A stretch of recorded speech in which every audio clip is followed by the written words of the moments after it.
بنی الاسلام والا، ایک تو اسلام اور ایمان کی بات یہاں پہ سمجھنے کی ہے۔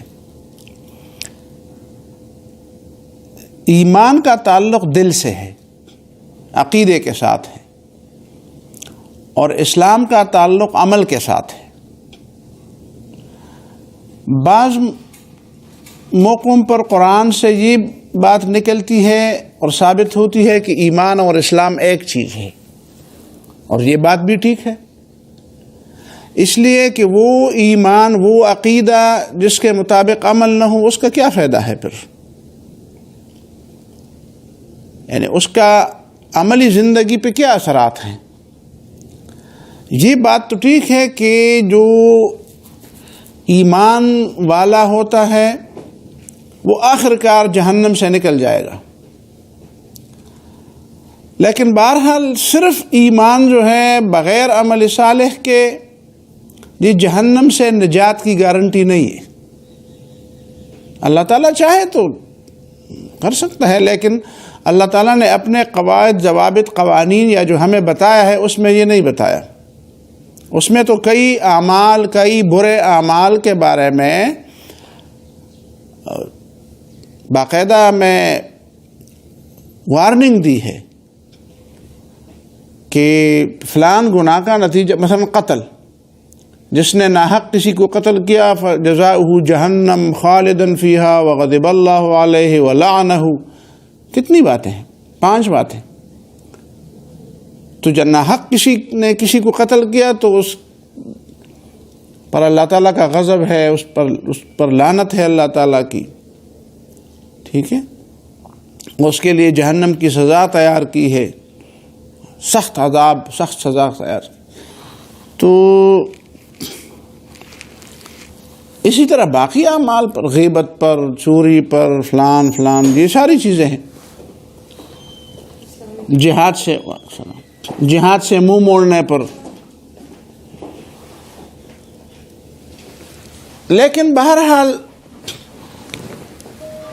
دنیا میں قرآن مجید میں جہاں پہ بھی اللہ تعالیٰ نے بتایا ہے تو ایمان کے ساتھ عمل صالح کی شرط لگائی ہے، اس لیے کہ اللہ تعالیٰ چاہتا ہے کہ بندے اللہ تعالیٰ کے حقوق بھی ادا کریں اور ایک دوسرے کے حقوق بھی ادا کریں۔ یہی حقوق کی ادائیگی تو عمل صالح ہے۔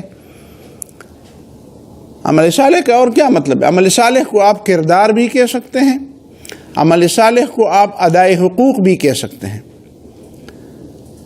اللہ تعالیٰ کے حقوق کی ادائیگی، بندوں کے حقوق کی ادائیگی، یا بہترین کردار۔ اب ظاہر ہے کہ بہترین کردار کا تعلق تو عمل سے ہے۔ ایک دل کے اندر اگر اللہ تعالیٰ کے اوپر ایمان موجود ہے، پیغمبر صلی اللہ علیہ وسلم پر ایمان بھی موجود ہے، فرشتوں پر ایمان بھی موجود ہے، لیکن اس کا کوئی کردار نہیں ہے عملی زندگی میں، تو اس کا پتہ کیسے چلے؟ تو ایمان اور اسلام کبھی دونوں ایک چیزیں بھی ہیں، اس لیے کہ ایمان کا نتیجہ ظاہری تابعداری بھی ہے، اور ظاہری تابعداری کے نتیجے میں، کردار کے نتیجے میں، ادائے حقوق کے نتیجے میں اگر اس کی بنیاد میں اگر ایمان نہ ہو تو وہ بھی اللہ تعالیٰ کے ہاں کوئی قیمت نہیں رکھتی۔